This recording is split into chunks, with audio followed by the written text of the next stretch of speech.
Hey, you're watching In the Green Room, and we're headed to the CBN studios with Russell Swan from Survivor Season 19.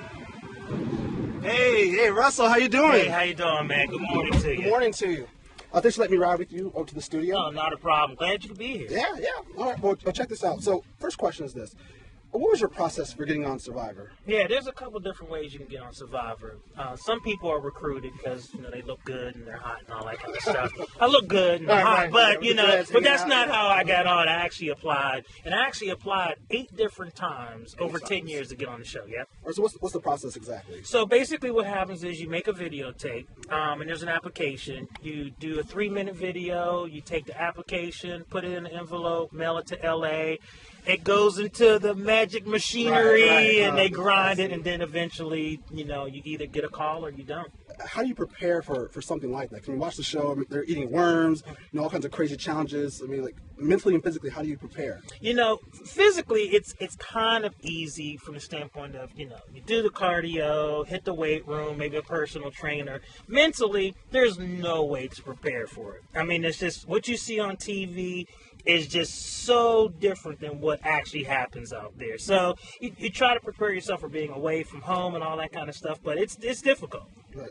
Now, I know with reality TV, I mean, there's different types of cuts and edits, to kind of tell the story in a certain amount of time. Right. Now, was there anything on the show that wasn't seen that you wish, we probably could have seen? I really wish we could have seen a little bit more of the natural beauty of the area. I mean, Samoa, the South Pacific, was absolutely gorgeous. And so a lot of times the focus, of course, is on us because, that we are what makes the story. But the area, the natural environment was just so awesome. Just sometimes we were just out there, just the fish, and as we were swimming, it would have been nice to have caught some of those underwater shots of the coral and all of that kind of stuff so people could just get a real flavor and a real sense of like just how beautiful that place is. Wow. So now, since being on the show, do you find it difficult to get acclimated back into everyday life after having to live in those crazy survival life?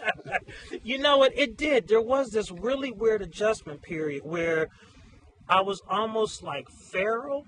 I mean, if that makes sense. It was like I was so used to like being on the ground and being dirty. So like somebody would drop something on the ground here, I'd pick it up and eat it because and I didn't need a 3-second rule. What I mean? Because I'm hungry, so you don't anything it can hit the dirt out there. You're hungry, so you don't care. But out here, you had to realize that there's things like being sanitary, washing your hands, and all that kind of stuff. The other thing was it's noisy here. Out there, the only noises you had were the ocean and each other's voices. Here you have planes and cars and stuff, so it was almost like a post-traumatic stress situation where it's like noises were like just so poignant, and that was weird. I mean, I couldn't sleep. I was sleeping on all these weird hours, and since I had lost so much weight, all my clothes were falling off of me. So it was a definite adjustment. Now we're almost to the studios. How does your faith play a part in being on Survivor? Well, I know that, my faith in God was the reason why I actually got on the show. I mean, the last time I applied, I was actually going to give up. I had prayed and I asked God, look, I need your help here. And, he blessed me with, being on the show.